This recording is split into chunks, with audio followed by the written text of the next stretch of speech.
Sriman, see, we cannot wait for remaining students. Already they might be in the illusion that, see, here today class may not be engaged. But anyhow, 20 more minutes only is left for us. So let us discuss the class. So let other people also join simultaneously. Yes, sir.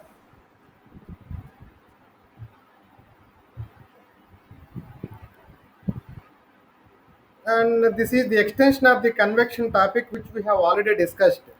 Convection is the mode of heat transfer which happens between fluid by having contact with the solid surface. And in the case of natural convection and the forced convection, so far we have discussed, the fluid remains in the same phase. Suppose if the fluid is in liquid state, for example water, so throughout the heat transfer also the water will be in liquid state only. It has not converted to any other state like solid or vapor state. So existing in the same liquid state only, so the amount of heat has transferred in the form of convection in the problem so far we have discussed.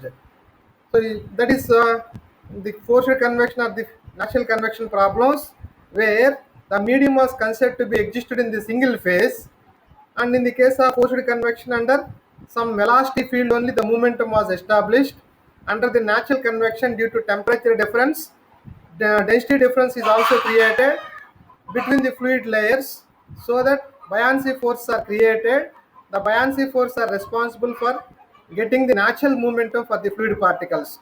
So that is what, when velocity is given, forced convection; when no velocity is given, we call it as natural convection. And extension of the convection problem only is boiling. This also we are considering it as convective heat transfer only, but this is considered to be a two-phase heat transfer where the water is undergoing phase change into vapor. So while the heat is being transferred by having contact with the high temperature solid surface, the fluid will undergo the phase change, and this phenomena of convection we call it as boiling. So boiling is nothing but the same definition I have given. Convection process involves with the phase change. Earlier there was no phase change. This is important in the case of boiling, even in the condensation also. Boiling is a phase change phenomena where water it has undergone by the vapor state. So while the heat is being transferred from solid surface to liquid, that is nothing but water. Water is undergoing the vapor change, vapor state also. That is what is. The phenomena of convection happened with the phase change heat transfer from liquid to vapor. That is known as boiling. So when does the boiling takes place? We are saying that boiling is a convective heat transfer. Basically, boiling is a convective heat transfer. Therefore, there must be one solid surface, one liquid contact surface. Solid surface is, so any solid surface. So that has the temperature of Ts. Let us assume when Ts is more than the T saturation. Earlier we were saying this as T infinity as a free stream temperature we are calling it as. Now the word we are using here is saturation temperature. When the phase change is involved, so for the liquid, when the phase change is involved, so the terminology we are using for temperature here is saturation temperature. So the saturation temperature is a measurement of temperature. So that is the temperature where liquid is converting to vapor. So that is why the temperature we have to use is T saturation. The temperature where so the liquid is converting to vapor state. That is what is called as T saturation. So basically we told that boiling is a two-phase phenomena. So therefore T saturation we have to consider instead of the free stream temperature. So that is why when solid surface temperature is more than the saturation temperature of contact liquid, then the boiling takes place. So from solid surface to liquid, and in turn it will be converted to vapor phase also. Upon receiving of the heat by the liquid, it also converts to vapor phase. So that is the case. When Ts is greater than the T saturation, boiling is taken place. So here, instead of free stream temperature, we have to use the temperature called as saturation temperature. This you have already studied in thermodynamics. Saturation temperature or saturation pressure for the liquid is the temperature where liquid is converting to vapor. Suppose saturation pressure, we will giving the definition, the pressure at which the liquid is converting to vapor. So that is what is. So we are concentrating on temperatures. When solid surface temperature is more than the saturation temperature of contact liquid, then the boiling takes place. And what is the amount of heat flux transferred in the form of boiling? From Newton's law of cooling, Q equal to actually HA into delta T. Delta T means solid has more temperature than the saturation temperature of contact liquid. So that is what is. So Q by A we are writing it as small q, it is nothing but the heat flux. So in the boiling, the amount of heat flux transferred here is H into Ts minus T saturation. This is the temperature where liquid is converting to vapor phase. So that is, earlier liquid was in liquid state only, vapor was in vapor state only, gas was in gaseous state only, and here we are saying that the temperature we have used is simply T infinity, that is free stream temperature. In this case, the amount of heat flux transferred during boiling equal to H into Ts minus T saturation.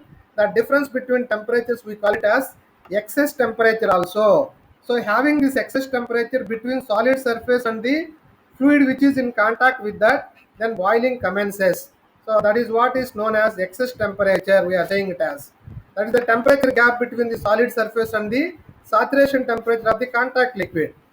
So next, so extension of this is full boiling. So if the boiling, whatever is boiling process we have discussed, so having, so net temperature difference between the contact solid surface and the fluid, so there will be the boiling takes place. What is the full boiling then?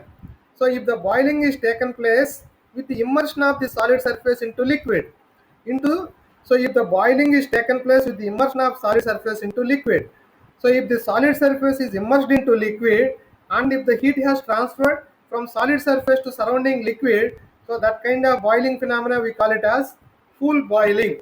The best example is, so naturally we use for heating up of water for bathing and other applications, we dip the heater into the water. Therefore, so upon supplying of the current into that of the heater, heat will be generated, some temperature will be attained by the heater surface, and the contact liquid will have lesser temperature. Gradually upon transfer of heat to the surrounding liquid, the heat transfer will take place, and the boiling is taken place with the immersion of solid surface at the heater. We call this kind of boiling as full boiling. That is what is full boiling. So that is the difference.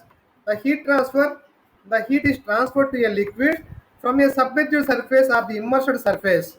From a submerged surface or the immersed surface, so the heat will transfer to the surrounding liquid, and that boiling phenomena we call it as full boiling. Another case is this is what is even into a kettle. So generally to make the to make the coffee or tea, what do we do? Into a kettle, so we pour the water, we add the milk, and finally we get the tea or coffee. And from the bottom of this kettle, we try to supply the heat externally.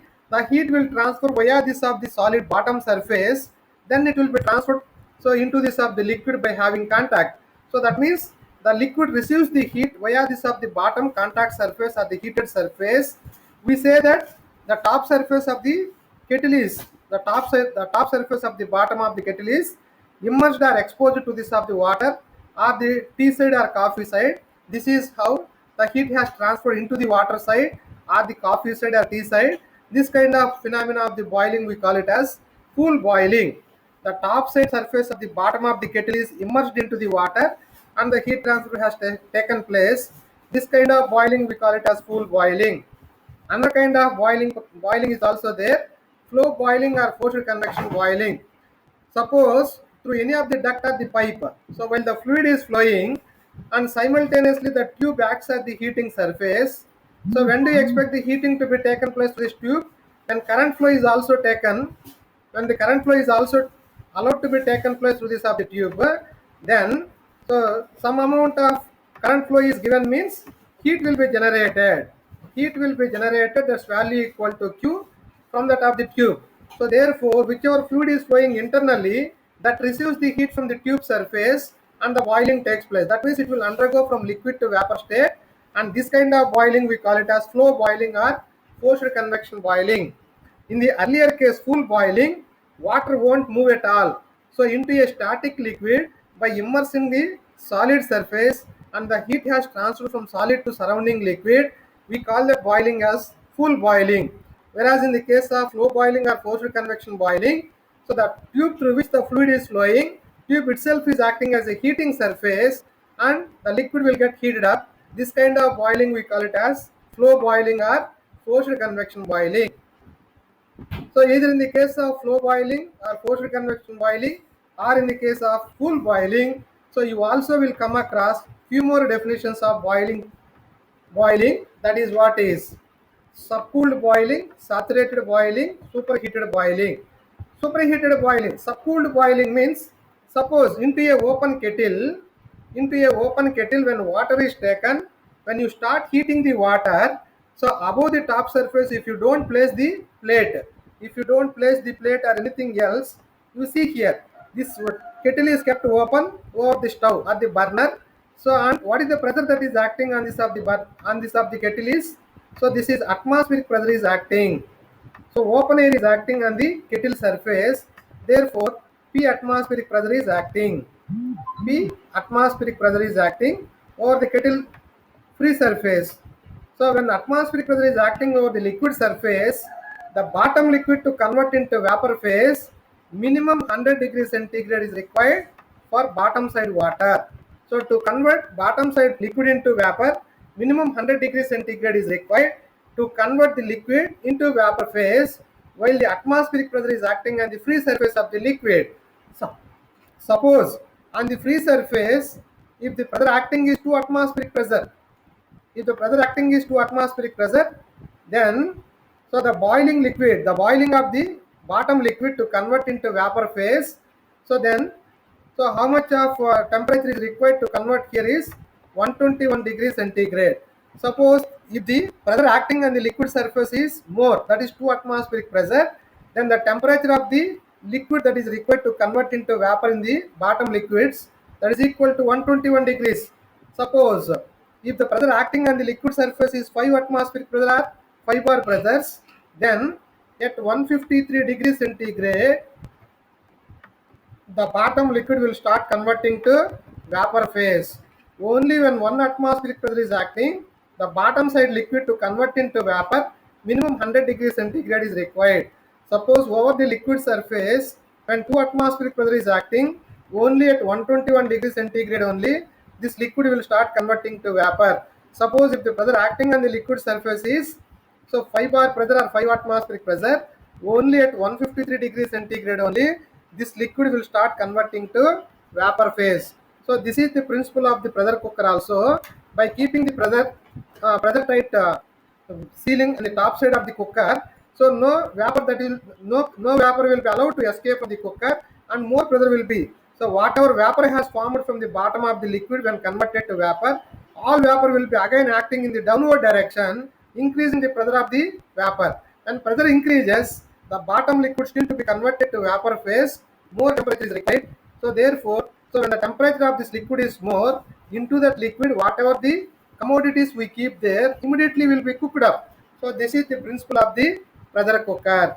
So that is, over the free surface of the liquid, when the pressure acting on the liquid surface is increased, the corresponding boiling point temperature or saturation temperature will also be increased. For 1 atmospheric pressure that is acting 100 degrees centigrade, the liquid will be converted to vapor. For 2 bar pressure or 2 atmospheric pressure on the liquid surface, at 121 degrees centigrade only, so the boiling will take place. So when 5 bar pressure is acting on the liquid surface, only at 153 degrees centigrade, so then so the liquid will start converting to vapor. This is how so the boiling is taken place. Quite opposite phenomena for condensation. So when vapor acting on the so liquid surface is decreased. So initially if you start with 5 bar, next 4 bar, next 3 bar, next 2 bar, next 1 bar, next zero point 0.5 bar, then what will happen? By completely dropping the pressure below atmospheric pressure at low temperature, again the vapor will be condensed into liquid and that will be collected. This is the opposite phenomena for the boiling. So this is what is boiling, we are calling it as. Full boiling and flow boiling means into the static liquid when the heater surface is immersed and the heater by having highest temperature and the heat will transfer to the liquid converting into vapor phase. That kind of boiling we call it as full boiling. If another case of boiling is flow boiling or forced convection boiling. while the fluid is allowed to flow through a tube. At the same time, the tube acts as the heating surface. From tube to inside flowing liquid, the heat will be transferred and the liquid will be converted to vapor phase. That kind of boiling phenomena we call it as flow boiling. While the fluid is flowing and the contact tube surface itself is acting like a heater surface so that the boiling takes place, we call that boiling phenomena as flow boiling or forced convection boiling. Next, suppose, so over the liquid surface, if the atmospheric pressure is acting only at 100 degrees centigrade, the liquid inside of the kettle will be converted to vapor. Till then only the liquid will be raising the temperature. Even though the pressure acting on the liquid surface is 1 atmosphere, till we reach the 100 degrees centigrade, less than 100 degrees centigrade, only the liquid temperature keeps on increasing. That kind of boiling we call it as subcooled boiling. That kind of boiling we call it as subcooled boiling. When the temperature of the liquid is less than the saturation temperature, we call that boiling as subcooled boiling. Still, if you keep on adding the heat from external side, and when the solid surface temperature is more than the when the solid surface temperature is more than the saturation temperature, then boiling will commences. When 100 degrees centigrade is attained for water, then it will start converting to vapor phase. Then we call that temperature as saturation temperature. And above 100 degrees centigrade also, remaining liquid also continuously it will converting to vapor phase. When temperature of the liquid is greater than or equal to T saturation, we call that boiling as saturated or bulk boiling. We call that boiling as saturated or bulk boiling. Keeping the liquid temperature less than the saturation temperature, that is below 100 degrees centigrade, by maintaining the temperature for liquid, and if the boiling is continued, we call that boiling as subcooled boiling or local boiling. So that is what is. So at 1 atmospheric pressure, so initially you see here for liquid, the temperature keeps on increased. After attaining 100 degrees centigrade, this will try to maintain constant. This will try to maintain constant vertically. This will try to maintain constant. So here to here is subcooled boiling we are calling. Here to here is saturated boiling we are calling. Here to here is subcooled boiling is taken place. Here to here saturated boiling is taken place for water. So that is what is a very important question. So various regimes of full boiling. Regimes of full boiling we are discussing. So that is, so time may not be sufficient. Already 10:27. So this is full boiling. What I have told you, with the immersion of heat or into a static liquid, and liquid by raising the temperature above the saturation temperature, then liquid will start converting to vapor phase. So whereas flow boiling or forced convection boiling, while the fluid is allowed to flow through a pipe, and at the same time pipe so behaves as a heating surface. When can you expect the pipe to behave as a heating surface? Through this chosen pipe, if the current flow is allowed to take place, continuously heat generation will take place from the tube surface. Liquid by having contact, the generated amount of heat will be transferred into the liquid side, and over a period of time, the liquid will be converted to vapor phase. This kind of boiling we are saying it as flow boiling or forced convection boiling. And what is subcooled boiling means, depending upon the pressure that is acting on the liquid surface, the saturation temperature will be different for liquid to get it boiled. So at 1 atmospheric pressure, the saturation temperature is 100. At 2 atmospheric pressure, the saturation temperature is 121 degrees. And at 5 atmospheric pressures, the saturation temperature for this liquid is 153 degrees centigrade. So this is what is, more the vapor has formed, vapor by having lesser density that comes and occupy in the top surface of the liquid, and this will be again acting in the bottom direction. The vapor pressure is acting in the downward direction. The vapor pressure that is acting in the downward direction, if the pressure based on the pressure value of the vapor, so then the bottom liquid will start changing its boiling point. That boiling point temperature we are calling it as saturation temperature, which depends on the quantum of vapor pressure acting on the free liquid surface.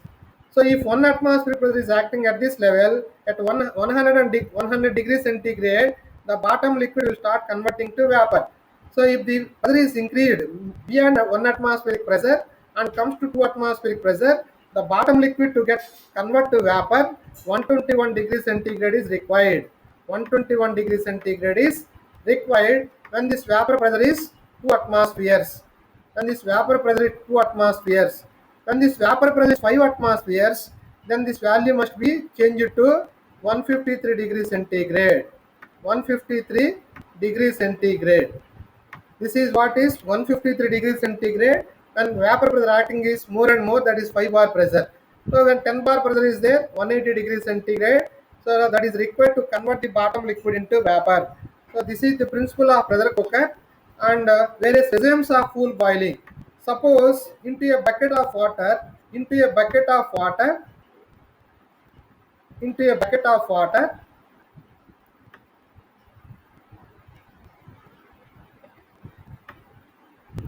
this is what is the heater, and this is what is uh, liquid into which we have dipped into the heater. Then with the continuous increase of heat, or with the continuous supply of heat into the heater, with the continuous supply of heat through this of the heater, what changes will take place by this of the liquid or the vapor that has formed. With continuously adding the amount of heat in the case of the full boiling, what regions of boiling we will come across. The regions that are divided in the total boiling phenomena is free convection, then is nucleate boiling phenomena, then next is film boiling.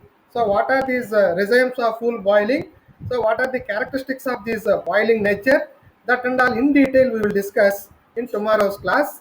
So that is on Monday. So straight away I will start with regimes of full boiling. Very important question, a gunshot question this is. So everybody needs to prepare for this also.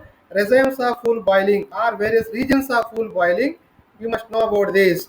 The very first case of the boiling region is free convection, otherwise subcooled boiling region we call it as subcooled boiling region.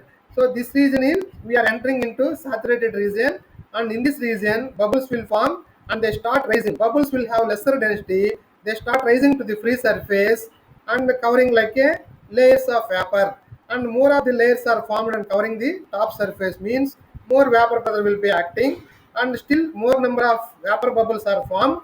They will be covering the heater surface like a film, and we call that boiling phenomena as film boiling. So when so totally the heating surface is covered with the film, so that is vapor film, that is vapor film when it has covered the total heating surface, there is no direct contact between the heater and the surrounding liquid. So via that of the film, vapor film only, the heat has to be transferred in the form of radiation. So so therefore, and the vapor will act as a bad conductor if not removed that so the vapor film, so direct contact will be discontinued between the heater surface and the surrounding liquid, and the melting point temperature also may attain for the heater, and the chances of getting melted is seen there. So that is what in detail also I will try to explain. So in the case of first region of the full boiling is free convection region or subcooled region. So where this temperature of the water is raised by something 10 degrees centigrade or 20 degrees centigrade, and this is what is subcooled boiling we are calling it as. Next, after reaching to 100 degrees centigrade, so the fluid layers which are in contact with the heater surface, the very close layers of the fluid which has contact with the heater, so they will convert to the vapor phase, and the bubbles are formed. Bubbles, by having lesser density, they will try to reach to the top surface, covering like a vapor film in the top of the bucket full of water. Here at this level vapor is formed and will be covering like a blanket. So this is what is, the vapor bubbles will reach to the top surface and will occupy by having lesser density. So this is what is the nature of boiling continued with the formation of bubbles, that is known as nucleate boiling. So if the current given through the heater is further is increased, then more number of bubbles will form and they will be completely covering the heater with the bubbles, vapor bubbles, and there is no direct contact between the heater surface and the surrounding liquid. So here the heater surface is covered by the vapor film. So therefore vapor film will act as a bad conductor. The thermal conductivity of the film is very lesser, and still if you are increasing the heat supply to the heater and there is no direct contact between the heater and the surrounding liquid, the inside temperature will keeps on increasing, and sometimes it may cross the melting point temperature also. The heater may be melted completely.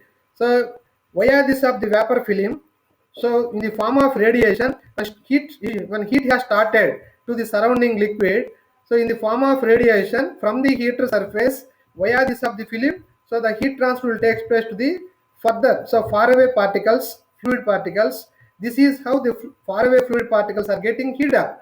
So that kind of phenomena of heat transfer we consider as radiative heat transfer. When do you come across the radiative heat transfer means? So when completely the heater surface is covered with the film, when film is acting like a bad conductor, direct contact between the heater surface and the liquid will be established, and even then the heat transfer will take place from the innermost heater to outermost water in the form of radiation, in the form of electromagnetic waves from innermost heater surface to outermost liquid, the heat transfer will take place. This kind of heat transfer we call it as radiation. So this is what is.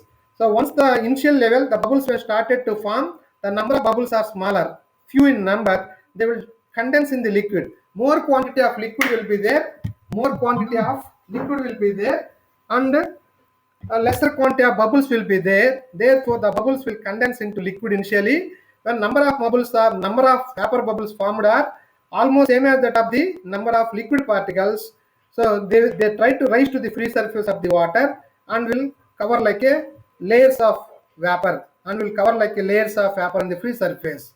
Then if you supply the heat transfer through the heater is further increased, film is formed. More number of vapor bubbles are formed, and the vapor bubbles are covering the heater surface like a film. In the initial stages, the film is considered to be more unstable. That means that is getting formed and getting collapsed also. And if the temperature on the heater surface is further increased with the supply of more heat, more stable film will form. So have you ever seen that onto a highly burned stove, red hot stove, if a drop of water is sprinkled, so the bubble that is formed will dance there itself for a while. So without getting evaporated, the bubble formed there will start to get danced there. So that is what is the nature of stable film formation. So that is what is. So with the stable film formation, the direct contact will be discontinued from the heater to surrounding liquid, and the vapor is acting like a bad conductor. So then radiation mode of heat transfer will enter into picture. So from the heater to surrounding liquid in the form of radiation, the heat transfer will started to take place. So this is what about various regions of full boiling. The continuation of this we will discuss in the next class. Hope you have understood. Thank you. I am closing.